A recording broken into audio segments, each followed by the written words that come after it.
Yo, see me talking about hoops, keep it real all day. Tune into the podcast with Jennifer Porte. Got the latest stats for you, got lots to say. She gon' break it down for you, alright, okay. She got the scoop on the players, she gon' tell it all. Tune in to Let's Talk Man and Basketball. Yo, what's that shooting average? Who's the best of all? How they performing when they're back against the wall? And yeah, she got the facts when you looking for truth. She gon' tell you who's the best at a 3-point shoot. Yo, who's the one the team's trying to recruit? Yo, tune in to get the greatest and the latest scoop. It go, let's talk man and basketball. I said let's talk man and basketball. Hey yo, talk man and basketball. Yo, let's talk man and basketball. What's up, basketball fans? Welcome to a brand new episode of Let's Talk Men and Basketball podcast. I'm your host, Jennifer Porte. On today's episode, we're going to take a closer look into the Big Three's Detroit Amplifiers, discuss the outcome of the Orlando Magic's game in Berlin against the Memphis Grizzlies, and later, we're chopping it up with Big Three forward Ray Nixon. So, let's get into it. First, let's talk about the Detroit Amplifiers, the Big Three team where Ray Nixon has become a key piece of the team rotation. The Amplifiers bring high-level 3-on-3 basketball to Detroit. And if you're interested in seeing this team play and you live in Detroit, you can check them out at the Little Caesars Arena because that's where they play all of their home games. You don't want to miss the opportunity to see this team play. They have NBA vet Joe Johnson, who brings his scoring and leadership ability to this team. And let's not forget Ray Nixon. For those of you who don't know who Ray Nixon is, he played 18 years international basketball. So he brings his versatility, his sharpshooting, and his international experience to this lineup. Now, let's shift gears to the NBA global stages, where the Orlando Magic recently made headlines overseas. For those of you who don't know, the Magic traveled to Berlin, Germany, where they played in the NBA's first regular season game held in that country. It's part of the league's expanded global schedule. The Orlando Magic faced off against the Memphis Grizzlies, and they came back from a 20-point deficit and won 118-111. They were led by Paolo Banchero, who scored 26 points and grabbed 13 rebounds. This was also an emotional return for Franz and Mo Wagner because they got an opportunity to play in front of their home country fans. For those of you who don't know, the Wagner brothers are from Berlin, so this was a huge deal for not only the team, but for them as well. But the most talked about moment came in the late fourth quarter when the Orlando Magic's guard Anthony Black exploded on a fast break and soared over 4 Grizzly defenders to slam it home, turning a tie game into the lead with under 3 minutes left to play. The crowd in Berlin and NBA fans everywhere erupted as the play instantly went viral. It was all over the internet. It was the kind of moment that not only helped seal the win for the Magic, but also showcased the global appeal of the NBA, reminding everyone that basketball's most electrifying plays can happen anywhere. In our next segment, we're chopping it up with Big Three forward Ray Nixon, so stay tuned. Welcome back to Let's Talk Men and Basketball podcast. I'm your host, Jennifer Porte, and today we're joined by one of Big Three's most versatile forward and a proven three-point threat. This 6'8" player is a former college standout at the University of Wisconsin and has built a professional overseas career, competing in Finland, France, Germany, and Japan, where he also won a championship. Off the court, he's the founder of No Excuse Training, using his professional experience to help everyday people lock in to fitness, nutrition, and lifestyle. So without further ado, please welcome Detroit Amplifier's very own Ray Nixon to Let's Talk Men and Basketball podcast. Hi, Ray. Well, how you doing? That was marvelous. Thank you. How you doing? I'm doing good. Thanks for asking. How about yourself? Man, I'm hanging in there. I ain't got no complaints. Okay. So you grew up in Wisconsin, right? Born and raised, Milwaukee, Wisconsin. Yes, ma'am. What first inspired you to play basketball, and who are your biggest influence as a kid? Oh, my entire family was into sports background. My grandmother's, her and her sisters, they played basketball. My dad, my mom, everybody played basketball. So growing up, basketball just came easy to me. I guess it was in my genes. But early on, just going to the Boys and Girls Club with my friends and us just messing around, basketball just became something that I love and was very passionate about. Okay, what was the basketball culture like in your neighborhood, and how did it shape your competitive mindset? We did everything in the neighborhood: basketball, football, gymnastics, jumping off of roofs of garages and everything. Like whatever we can get into as kids, we were into it. So it wasn't anything that was different for us. Like whatever we wanted to do, we could do it. We had access to it. Like I said, the Boys and Girls Club was a staple for us going in there to pretty much just do whatever we wanted to do. They had arts, they had crafts, they had sports, they had counselors, they had all kind of stuff that you needed to grow up as a kid. Okay. You played college basketball at the University of Wisconsin Hmm. under Coach Bo Ryan. What Yeah. was it like being coached by a legendary coach like Bo Ryan? And what message or lesson that he taught you that stuck with you throughout your career? Bo Ryan was a unique figure. Like on the court, in between the lines, he was very hard nosed. He was very adamant about sticking to the game plan. But off the court, he was is cool as the other side of the pillow. Like he cared about the players, he cared about us as men. Really cool dude. You couldn't ask much more for a coach. Like he knew he wanted to win. He had his strategies, and they worked. He's like I said, he's a legendary coach. They've been proven to work. He's I've been to I don't know how many conference championship games, NCAA tournament games. Like we were always in the winning scenario. So he really taught winning culture around basketball and the game of life. Okay. College basketball can be a grind. What was the Whew. toughest challenge you faced during your years in college and how did you push through it? The toughest what? What was the toughest challenge you faced during your years of college and how did you push through it?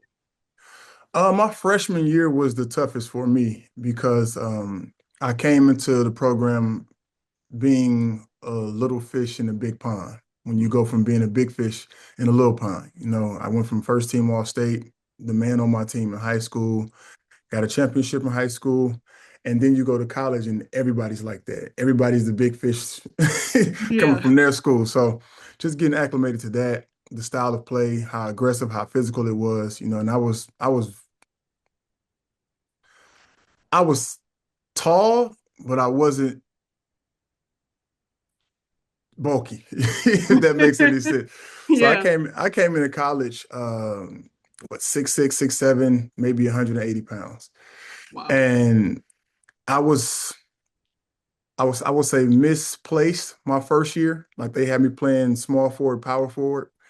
And at that size, it just wasn't gonna cut it. And so I struggled a lot, but I had some good mentors at college that helped me along the way. I wanted to redshirt my freshman year because I knew I wasn't ready. But went and talked to the coaches, and they told me it was a good decision to keep playing because I was their first recruit, uh, highly touted, so they wanted me to play. But when the season came around, I didn't play very much, so it was hard getting adjusted to that. From going from being a man, from playing every game, being the star feature to not playing at all. So making that adjustment mentally as well as getting my body ready physically was the most difficult challenge for me. Okay.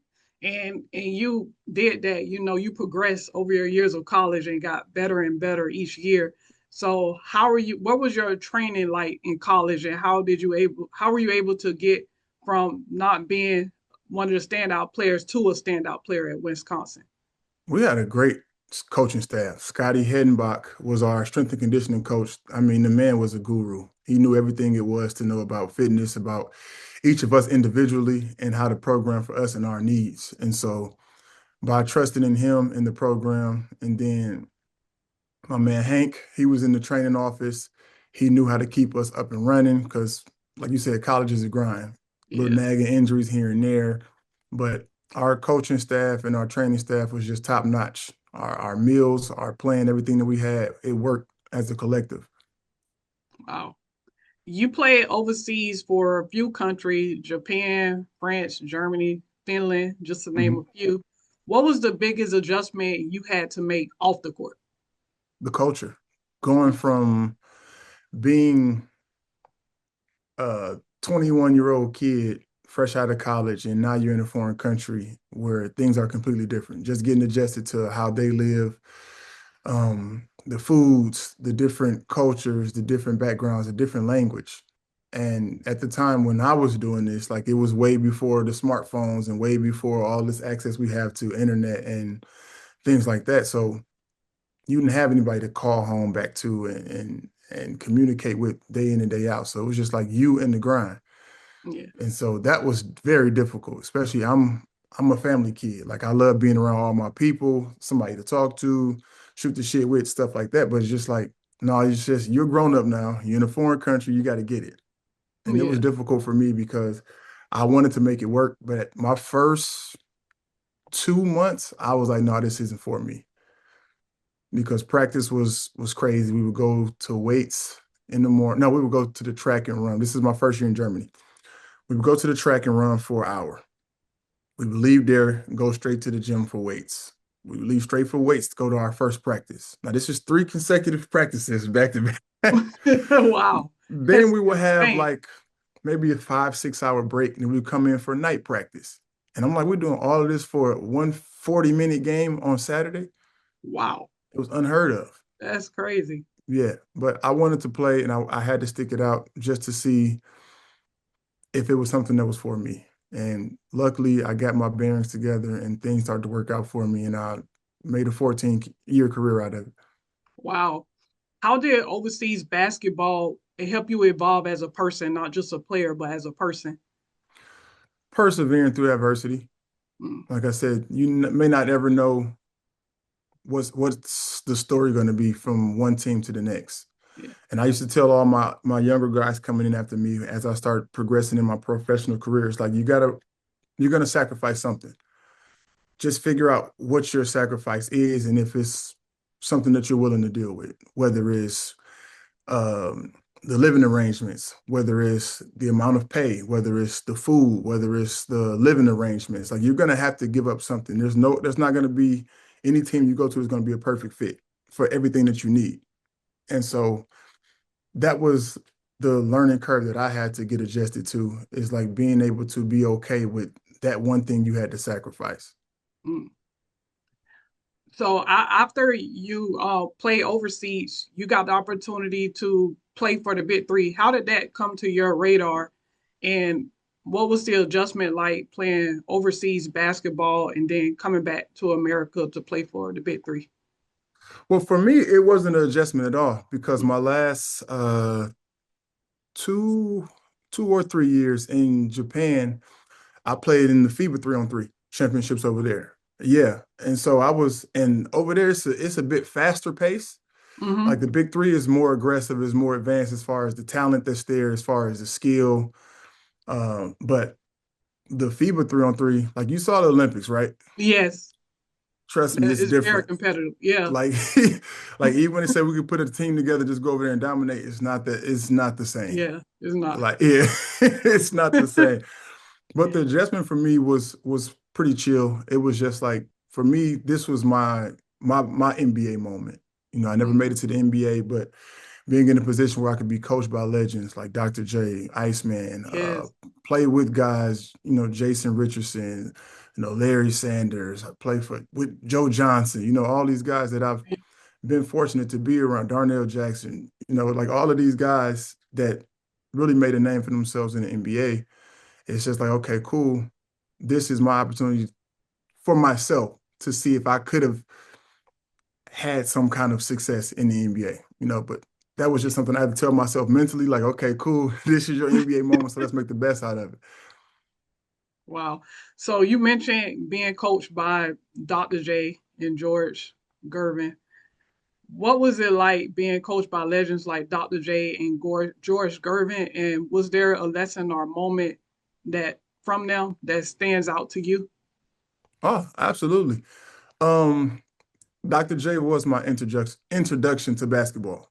Like Wow. he was the first person that I saw when it came to basketball growing up. Like my mom, my dad, when they watched games, and they're like me just being young, it's like, who's this guy with this afro just coming down through the lane, just doing whatever he wanted to do? And then Iceman, as cool as he was, and the way he was able to maneuver and score the basketball at will was just like, I'm playing for these two guys now. And it's Yeah. just like, wow. Like that's like basketball owes me nothing. Like, no, I didn't make it to the NBA, but I was very fortunate to have a 14-year career, not Yes. being highly touted coming out of college. And like my first 2 years overseas, I never had an agent, Mm, anything. I got over there strictly off of word of mouth.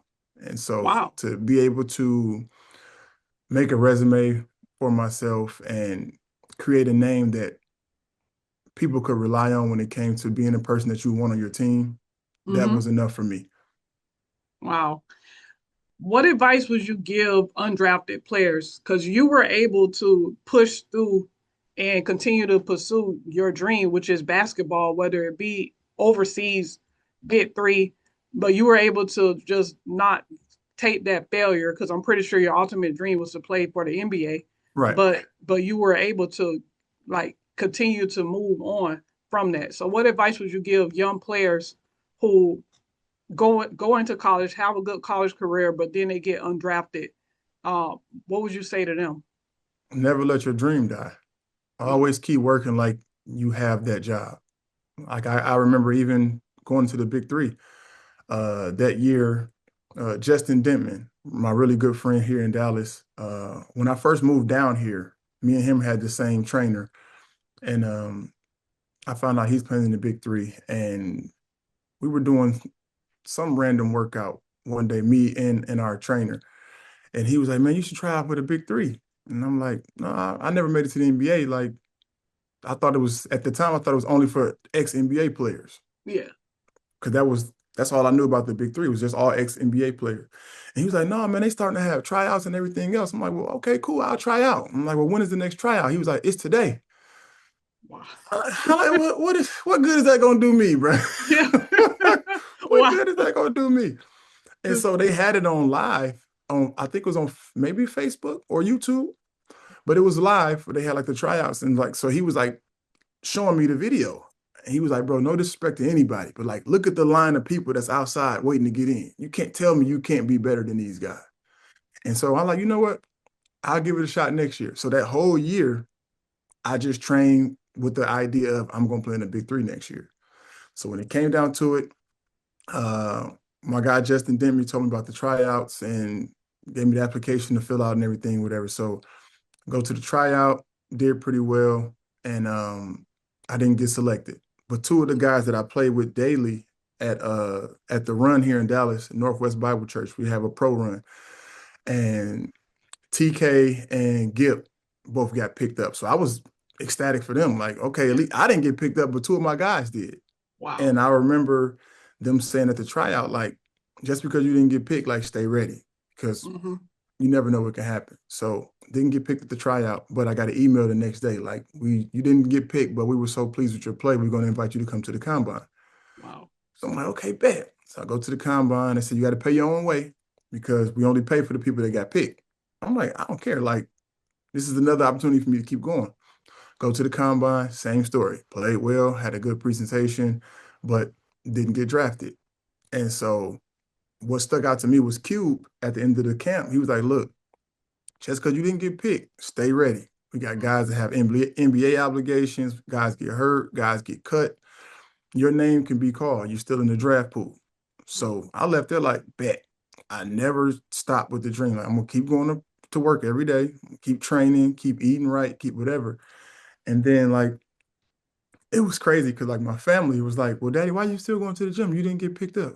My ex-wife was like, well, why you still? I'm like, no, Q said keep Q said keep working. Yeah. So I kept treating it like I was gonna get that phone call. And sure enough, after the first week, I get a call from Justin Dentman. He's like, hey man, because Jason Richardson had sat out the first week. And so he wasn't at the game, but he wasn't pleased with how the team played. He said, we might be making a cut next week. We don't know for sure, but just stay by the phone. Sure enough, next week I ended up getting a phone call. Garland Green ended up getting traded to Bivouac with Wow. his brother Gerald, and I Mhm. end up filling in for Garland. So, and huge shout out to Garland and Gerald for making that happen. Because if it wasn't for Yeah. that trade, like who knows, you know? So Wow. I just love your story. Number one thing was you maximize your opportunity.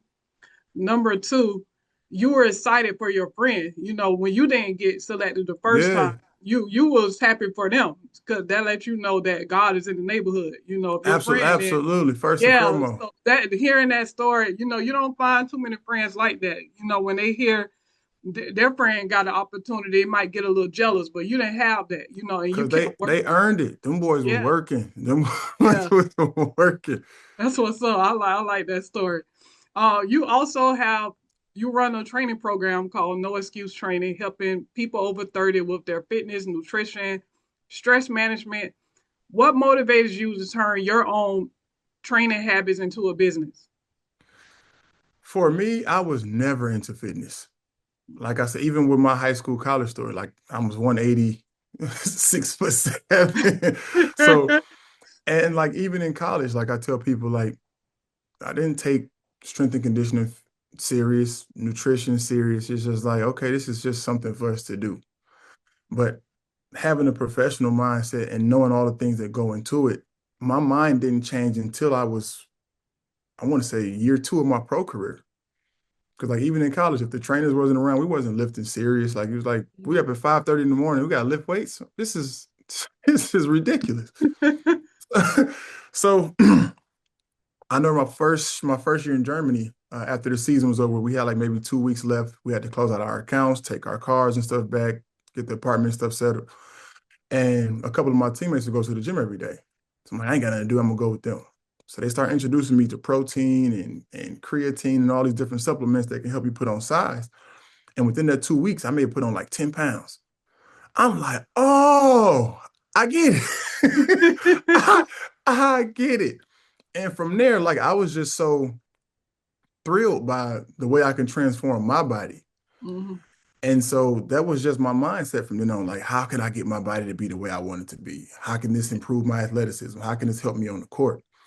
And then moving forward, I ended up getting hurt when I was in Japan. This was maybe my second or third year in Japan. I got hurt, sprained my ankle really bad. And then they put my ankle in like a hard cast for like 2 weeks, Oh wow. which was weird to me. I'm like, with a sprain, you're supposed to still have movement and mobility in your Yeah. ankle. By putting it in a stiff cast, like my ankle just blew up.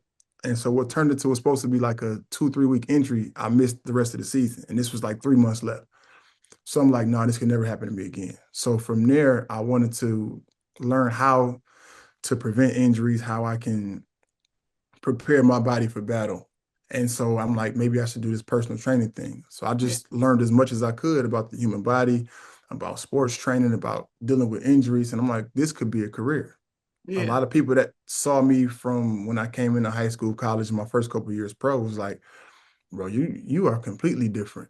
Like I had more size, I was more athletic, I was more physical. So it's like they start asking me, hey, what are you doing? Like what program you could you send me some stuff? I'm like, man, I don't know nothing about this. I know how to do my train myself. Yeah. I, I, I don't know what to tell you, brother. Yeah. But I was like, you know what? I'm gonna take this serious. So I went and got certified. But then again, I was still playing ball overseas. So I never did anything with my certification. And so 2018, I took a year off just to reassess what I wanted to do as far as moving forward in my playing career. And in that time frame, I said, you know what, I'm gonna give training a shot.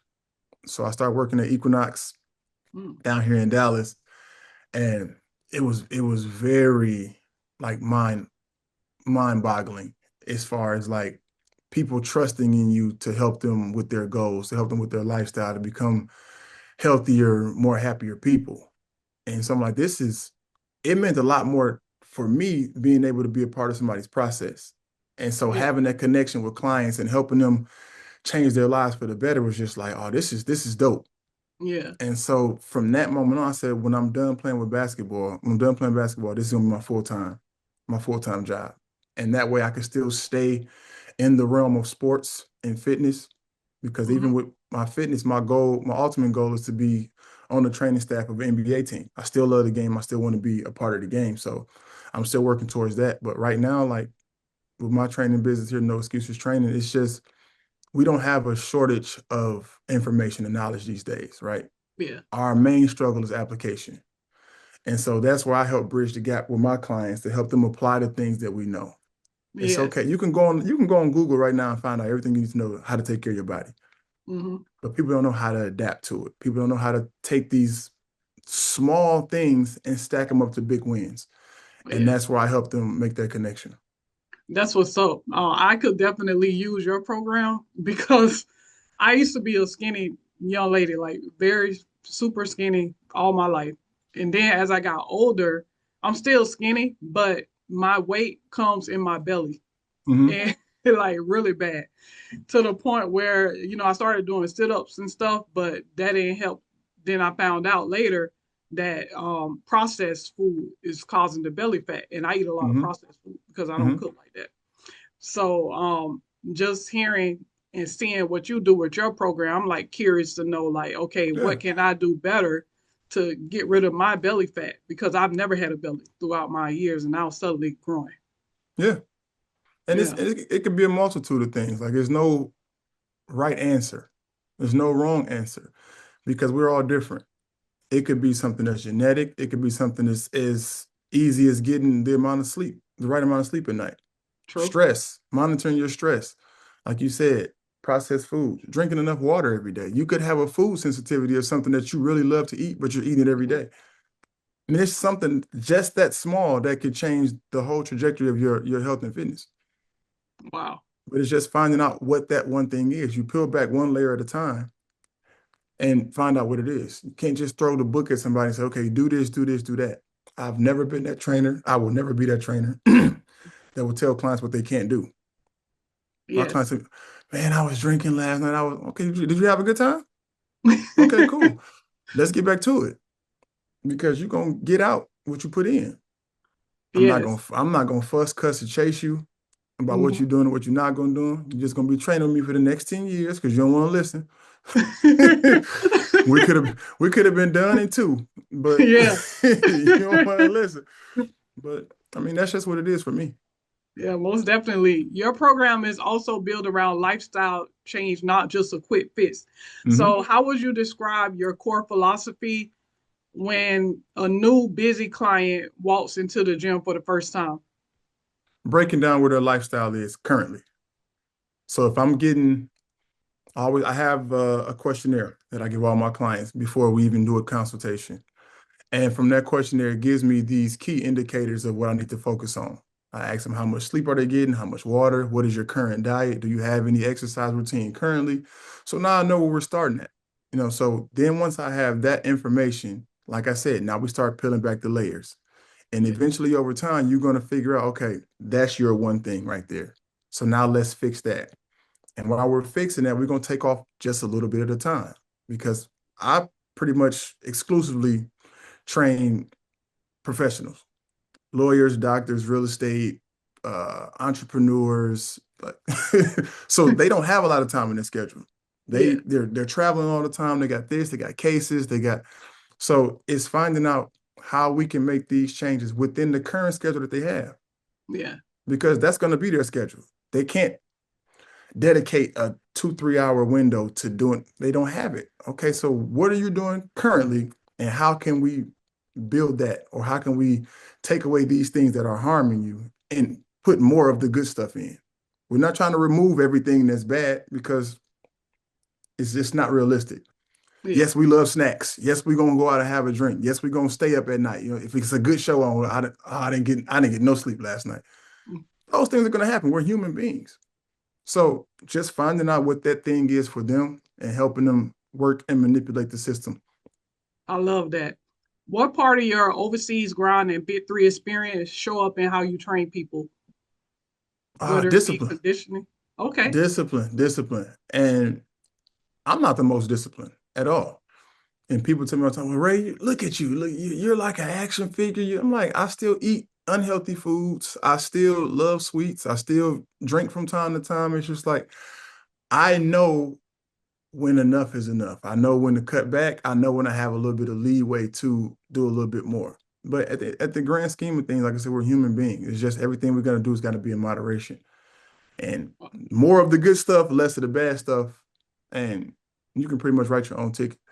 But discipline for sure. Like when it's time to gear up for the season, when it's time to, like I normally start end of January before I start training for the combine for the season. And even with that, people are like, why you still go to the combine? I'm like, because for me, I want them to see me this year. Yeah.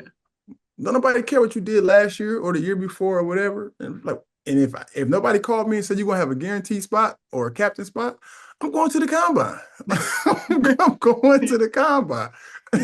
And so like even tattoo, like that's what he nicknamed me, like King of the Combine. So it's just you know what I mean? Yeah. But and I don't take it as a knock or anything because it's my choice to do that. Because I've seen players that was in the league that had great careers that were killing the year before that. Felt like they already had a shoe in, they had a guaranteed spot, didn't show up to the combine, didn't get picked. I don't want that for me. And I also feel like the combine is a good luck charm for me. I win every year, I got picked up every year. So Yeah. I'm gonna keep going until I got a captain spot or a coach calls me directly, so we're gonna pick you up. But other than that, I'll be at the combine. Most definitely. This next segment is rapid fire questions. I'm going to ask you a few Whew. questions and then you can just hand me your answer. Got you. Toughest player you ever had to guard, whether it be college, overseas, or Big Three. Joe Johnson. Okay. All time favorite basketball shoe to play in. Basketball shooter play in, penny four. Oh, I love those too. Go Mm-hmm. to pregame meal. Ooh, that has changed a lot over the years. Just by basically knowing more about nutrition. I don't too much like eating before games. Oh, wow. Yeah, if it's a later game, then yeah. But if it's especially the big three, the game started with like noon. Yeah. Yeah, I usually won't eat until after the game Oh, wow. because Not for even me, breakfast? nah, I may have like some fruit or Mm-hmm. maybe like a little bar or something they have in the locker room, but I don't like feeling heavy. And Yeah. then having that urge, that sensation to eat makes you a little bit more aggressive. Mm-hmm. So it's just like I'd rather have that little edge because when you eat, you start to relax a little bit. You start, you know what Yeah. I'm saying? I'm like, I don't want that. Like basketball is tough enough. We're going against these aggressive, aggressive athletes. It's just like, no, I want to have as much edge as I can. So I don't really eat too much before a game. I may eat some fruit or like a bar or something like that. But yeah, I normally keep the tank empty until after the game. Okay. Favorite basketball movie of all time. Ah, above the rim. Oh, I love that movie too. Above the rim, hands down. Yeah. One teammate you will pick to take the last shot. Joe Johnson. Joe Yeah, Johnson. yeah, clutch player right there. Yeah. If a client or a young hooper is listening to this, what's one no excuse message you want them to hear today? Don't give yourself an excuse Oh, I love that. because we will rationalize with ourselves why we can take time off to do this or why it doesn't really matter because this thing is X amount of time away. Like, don't give yourself a plan B. Your Wow, plan B is make your plan A work. most definitely. When your playing career is over, how do you want people to remember Ray Nixon, the basketball player? He was loyal, he respected the game, and he was reliable. Love it. Lastly, where can people find you online and tap into your no excuse training? Instagram, it is Ray Nixon underscore. I think it may be the same thing on TikTok. I don't really be on there. And then on YouTube, what's Ray up to? Okay. Thank you so much, Ray Nixon, for joining Let's Talk Men and Basketball podcast. And I look forward to seeing what else God has in store for you. Thank you. I really appreciate you for having me. You're welcome. Talk man and